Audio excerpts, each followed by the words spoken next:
Everyone. तो force जब हम किसी भी बॉडी पे अप्लाई करते हैं, स्पेसिफिकली हम रिजिड बॉडी की बात करते हैं इस चैप्टर में। रिजिड बॉडी पे जब भी फोर्स अप्लाई करेंगे तो दो तरह के मोशन जो है वो पॉसिबल है। फर्स्ट इज लीनियर मोशन, या हम बोल सकते हैं ट्रांसलेशनल मोशन। सेकेंड है रोटेशनल मोशन। दोनों में डिफरेंस क्या है? जब लीनियर या ट्रांसलेशनल मोशन की बात होगी, इट मीन्स जो बॉडी है वो फ्री है। फ्री बॉडी पे जब भी हम फोर्स अप्लाई करते हैं वो कैसा मोशन पोजेस करेगी? लीनियर और ट्रांसलेशनल।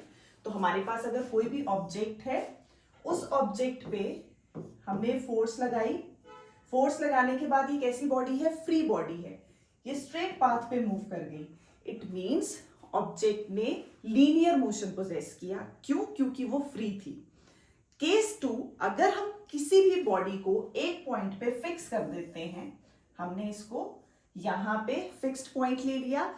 जब भी हम पिवट कंसिडर करेंगे तो अपने आप समझ जाएंगे कि दूसरा मोशन आ गया। कौन सा? रोटेशनल मोशन, जो कि हमारा ये चैप्टर है। रोटेशनल मोशन में हमने एक बॉडी को फिक्स किया। फिक्स करते ही हमने एक पॉइंट पे फोर्स अप्लाई की। ये फोर्स जिस पॉइंट ऑफ एप्लीकेशन, ये है हमारे पास point of application of force, और ये क्या आ गई? Line of action of force. हमने एक पॉइंट पे फोर्स अप्लाई की है। ये फोर्स कैसी है? लीनियर है। लीनियर फोर्स अप्लाई की, जिस पॉइंट ऑफ एप्लीकेशन पे अप्लाई की है उसके साथ एक आ गया हमारे पास पिवट से perpendicular distance, which is most important. हमने लीनियर फोर्स अप्लाई की बट परपेंडिकुलर डिस्टेंस था। फोर्स के लगने के बाद जो मोशन हुआ वो कैसा हो गया? Anti clockwise. तो मतलब हमारे पास टर्निंग इफेक्ट आया। क्यों आया? यहां बॉडी फ्री थी, यहां हमने एक फिक्स्ड पॉइंट कंसिडर किया था।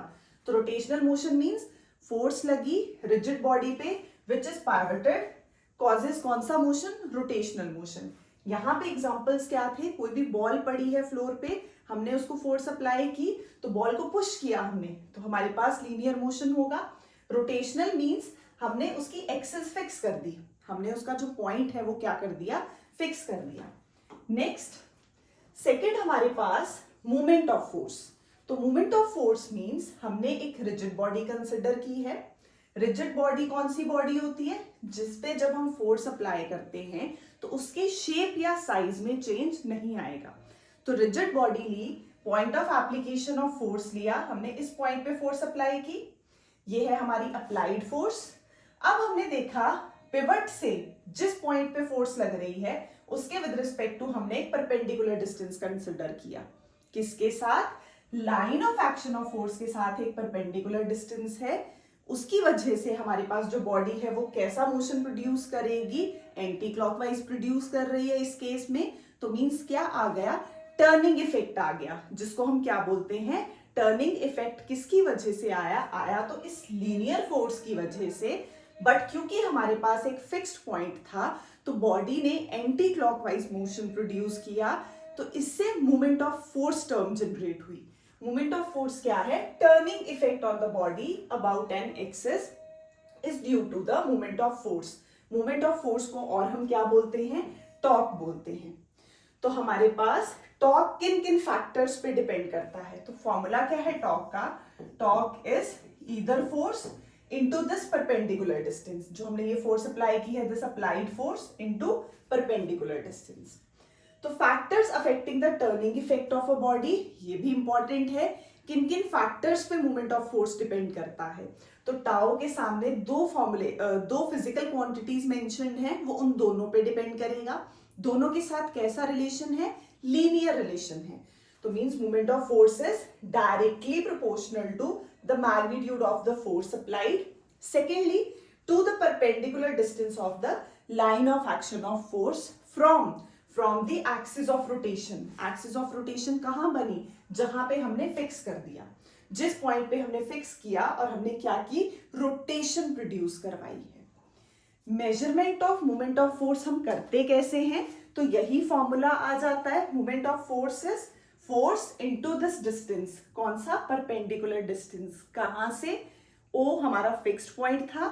पी क्या है? जो line of action of force है हमारी, उसके साथ हमने लिया परपेंडिकुलर डिस्टेंस, तो क्या जनरेट करेगा? Movement of force.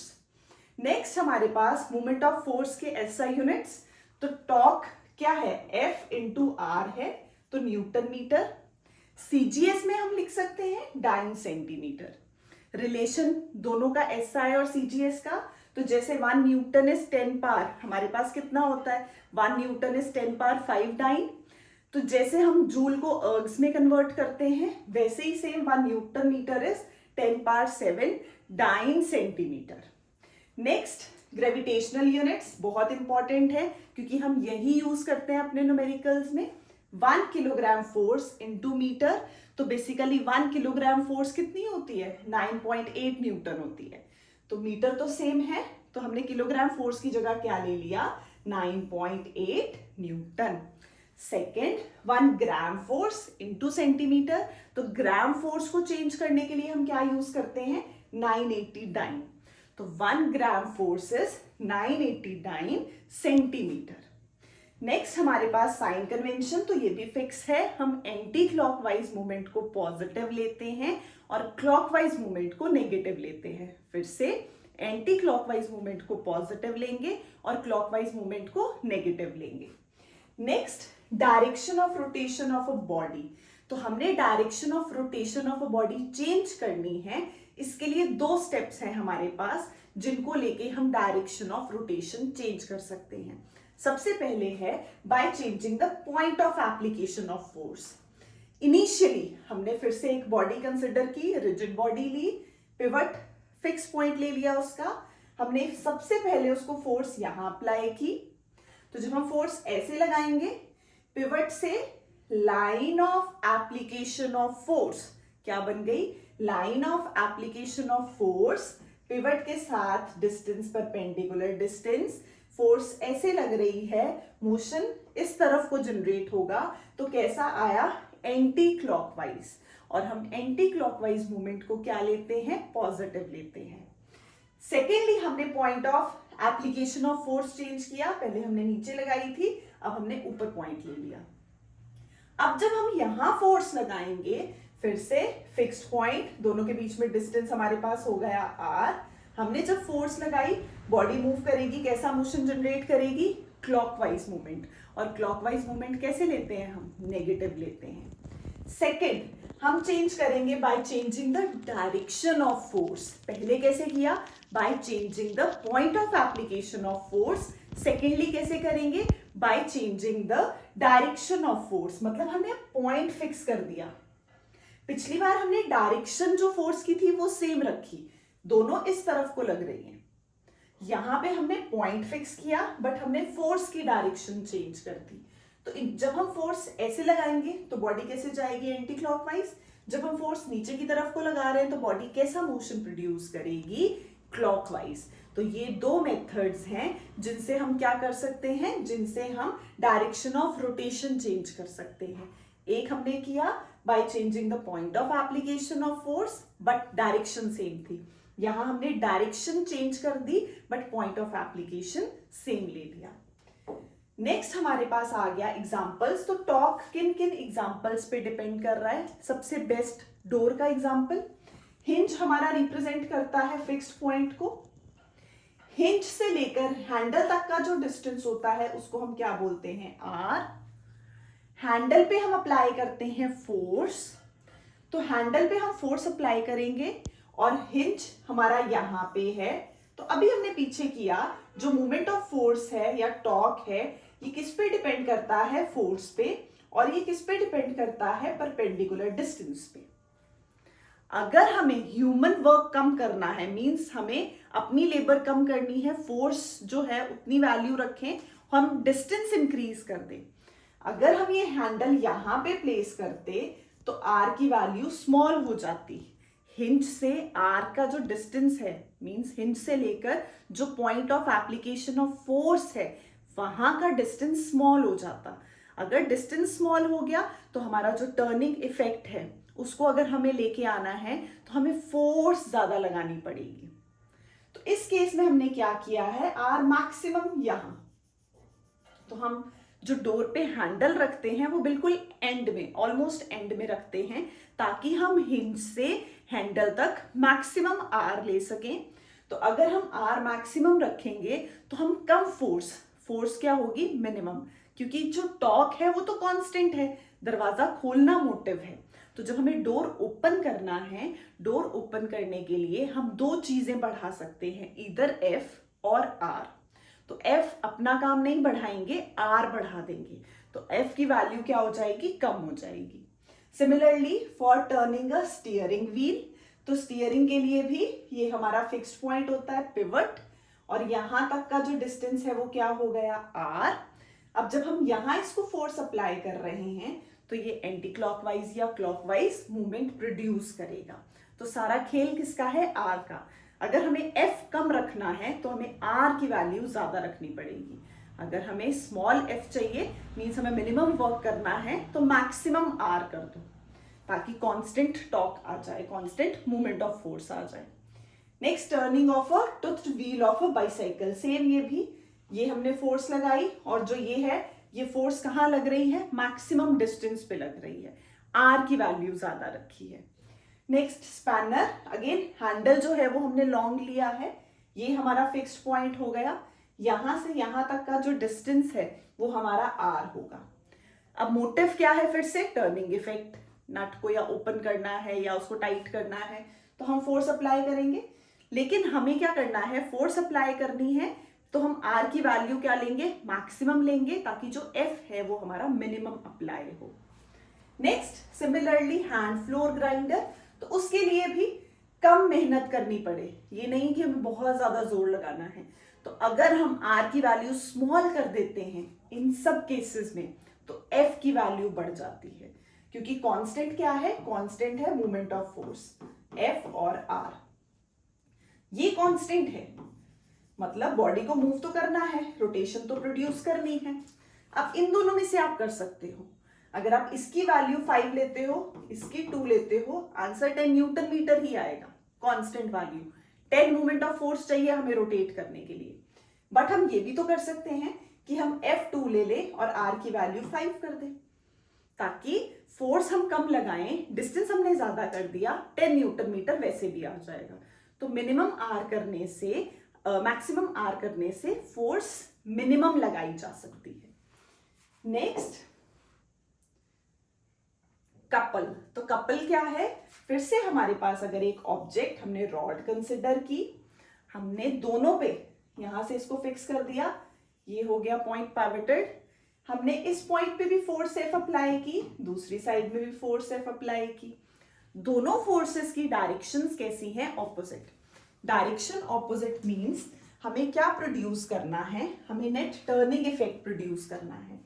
Turning effect के लिए हमने यहां पे फोर्स अप्लाई की, यहां पे फोर्स अप्लाई की। अब दोनों फोर्सेस का मोटिव क्या है, रोटेशन, एंटी क्लॉकवाइज, तो ये भी इधर को प्रोड्यूस करेगा रोटेशन, ये भी इधर को प्रोड्यूस करेगा। तो कपल क्या है, कपल है pair of two equal and opposite forces. दो इक्वल एंड ऑपोजिट फोर्सेस हैं, कहां एक्ट कर रही हैं, दोनों एक्ट कर रही हैं एक ही लाइन पे। कोई हमने बॉडी ले ली जिसको हमें रोटेट करवाना है, तो ये जो दो पेयर हमारे पास आ गया, एक को अगर हम +5 न्यूटन लेंगे तो दूसरे को -5 लेंगे, क्योंकि दोनों की डायरेक्शंस क्या है, ऑपोजिट, बट एंड रिजल्ट दोनों का क्या है, सेम। तो अगर हम बॉडी पे फोर्स अप्लाई कर रहे हैं, फोर्स अप्लाई करेंगे, फोर्स के लिए हमारी जो फोर्सेस हैं उन दोनों की डायरेक्शंस ऑपोजिट हैं, नेट रिजल्ट क्या आएगा, टर्निंग इफेक्ट आएगा। अब क्या ये दोनों फोर्सेस बैलेंस हो जाती हैं, तो दोनों बैलेंस नहीं होती, क्योंकि दोनों का जो लाइन ऑफ एक्शन है वो डिफरेंट है। बैलेंस फोर्सेस तब होती हैं जब हम एक ही लाइन में फोर्स अप्लाई कर रहे हैं, तो एक 50 -50 नेट 0, ये बैलेंस्ड नहीं होती, ये पेयर है इक्वल एंड ऑपोजिट फोर्सेस का, जो कि क्या जनरेट करता है, टर्निंग इफेक्ट। तो ये हमारे पास कपल बन जाता है, क्योंकि हमने इसमें दो equal and opposite forces use की हैं, पेयर यूज किया है। तो यहां आ गया, couple is always needed to produce a rotation. अगर हमें कोई भी चीज को, बॉटल का कैप है उसको टाइटन करना है, तो एक फोर्स अगर आगे की तरफ जा रही है तो दूसरी फोर्स पीछे की तरफ, तो हम ऐसे फोर्स अप्लाई कर रहे हैं। तो मींस अगर हम फोर्स अप्लाई करेंगे तो एक की डायरेक्शन अगर फॉरवर्ड है तो दूसरे की कैसी हो जाएगी, बैकवर्ड। सिमिलरली टैप के केस में अगर आप एक डायरेक्शन फॉरवर्ड लगा रहे हो तो दूसरी कैसे लगेगी, बैकवर्ड लगेगी। सेम आ जाएगा लॉक। तो लॉक के केस में भी हम जो फोर्स है, फोर्स का इफेक्ट हमें दिख रहा है, देखो ये हमारे पास है। तो यहाँ पे हर तरफ दो तरह की फोर्सेस हैं, एक की डायरेक्शन ऊपर, एक की डायरेक्शन नीचे। क्या फॉर्म करेंगी, कपल फॉर्म करेंगी। The two forces do not balance each other because the line of action is not same. Movement of couple कैसे बनता है, हमने रॉड कंसिडर की, दोनों पे फोर्सेस अप्लाई की। अब ये जो दोनों पे फोर्सेस लग रही हैं, मूवमेंट ऑफ फोर्स फाइंड करेंगे ए पे, मूवमेंट ऑफ फोर्स फाइंड करेंगे बी पे। तो F इंटू ये वाला डिस्टेंस ओ ए, इस तरफ आ जाएगा F इंटू ये वाला डिस्टेंस ओ बी। तो F इंटू ओ ए, F इंटू ओ बी, दोनों को ऐड कर देंगे, टोटल कितना आ गया, F इंटू पूरी लेंथ दी। तो क्या आया हमारे पास फॉर्मूला, ईदर फोर्स, दो फोर्सेस में से एक फोर्स का magnitude into distance between these two forces. तो वो हमारे पास total movement of couple generate कर रहा है। नेक्स्ट इक्विलिब्रियम, तो नाम से क्लियर है, इक्विलिब्रियम ऑफ बॉडीज। अगर कोई बॉडी रेस्ट पे है, उसमें बहुत सारी फोर्सेस लग रही हैं बट स्टिल वो रेस्ट पे रहे, तो मीन्स वो इक्विलिब्रियम में है। अगर कोई बॉडी मोशन में है, उस पर फिर से बहुत सारी फोर्सेस लग रही हैं बट जो नेट फोर्सेस का इफेक्ट है वो उसका मोशन चेंज ना करे, तो वो इक्विलिब्रियम में है। तो इक्विलिब्रियम दो तरह के हैं हमारे पास, स्टैटिक इक्विलिब्रियम और डायनामिक इक्विलिब्रियम। बट सबसे पहले, if several forces acting on a body do not change, बहुत सी फोर्सेस लग रही हैं बट वो उसकी स्टेट चेंज नहीं कर रहे, ऑफ रेस्ट और ऑफ मोशन, तो बॉडी किस में आ गई, इक्विलिब्रियम में आ गई। Condition, sum of all the forces वो जीरो होना चाहिए, या sum of all the movement of forces वो भी जीरो। तो ये हमारे पास क्या हो गई, कंडीशन हो गई। कंडीशन क्या है, resultant of all the forces acting on a body should be equal to zero. और किसका resultant, movement of all forces. तो movement of all forces means force into perpendicular distance R F, torque, वो कितना होना चाहिए, उन सब का सम भी जीरो होना चाहिए। नेक्स्ट स्टैटिक और डायनामिक, नाम से क्लियर है। अगर बॉडी रेस्ट पे है और नंबर ऑफ फोर्सेस लगने के बाद भी वो रेस्ट पे ही रहती है, तो मींस वो किस में है, स्टैटिक इक्विलिब्रियम में है। डायनामिक मींस अगर वो मोशन की स्टेट में है और वो फोर्सेस के बाद भी अपनी मोशन की स्टेट एक्वायर करके रखती है, तो मींस किसमें आ गई, dynamic equilibrium. But conditions important हैं, sum of all the forces zero, sum of all the movement of forces zero. Next principle of movements, तो ये सबसे ज्यादा इंपॉर्टेंट, इसी पे क्वेश्चंस हमारे पास मैक्सिमम आते हैं। प्रिंसिपल ऑफ मूवमेंट्स क्या बोलता है, एंटी क्लॉकवाइज मूवमेंट्स का जो सम है that must be equal to the sum of all the clockwise movements. तो एल्जेब्रिक सम लेंगे हम एंटी क्लॉकवाइज मूवमेंट्स का, और एल्जेब्रिक सम लेंगे क्लॉकवाइज मूवमेंट्स का, और दोनों को क्या करेंगे, बैलेंस करेंगे। ये सबसे इंपॉर्टेंट टॉपिक। नेक्स्ट हमारे पास सेंटर ऑफ ग्रेविटी। तो सेंटर ऑफ ग्रेविटी भी क्या है, जहां पे algebraic sum of movements of weight, movement of weight of all the particles constituting the body is zero. तो हम कैसे लिख सकते हैं, पीछे हमने लिखा sum of all the forces zero, movement of forces zero, algebraic sum of all the movement of weights zero. तो वो हमारे पास क्या होगा, सेंटर ऑफ ग्रेविटी होगा। अब सेंटर ऑफ ग्रेविटी किन किन फैक्टर्स पे डिपेंड करता है, इंपॉर्टेंट, शेप पे डिपेंड करेगा, या हम बोल सकते हैं डिस्ट्रीब्यूशन ऑफ मास पे डिपेंड करेगा। तो it depends on the given mass of the body, depends on its shape, distribution of mass, it changes if the body is deformed। तो अगर बॉडी की शेप, क्योंकि वो शेप पे डिपेंड कर रहा है, और अगर शेप चेंज हो रही है तो इसकी वैल्यू चेंज हो जाएगी। Next most important, centre of gravity जो है वो बॉडी के सरफेस पे भी लाई कर सकती है और आउटसाइड भी। रिंग के केस में करते हैं सेंटर, बट वो सरफेस पे लाई नहीं करता। तो ये है हमारे पास सेंटर ऑफ ग्रेविटी, कहां पे लाई कर सकती है, within the material of the body और outside the material of the body. Next, अगर हम किसी बॉडी को फ्रीली सस्पेंड कर देते हैं, अगर हम किसी बॉडी को फ्रीली सस्पेंड करते हैं और वो किस में आ गई, बैलेंस्ड स्टेट में आ गई, तो उसका जो सेंटर ऑफ ग्रेविटी है वो कहां लाई करेगा, vertically below the point of suspension, vertically below the point of suspension, वहां हमारे पास लाई करता है।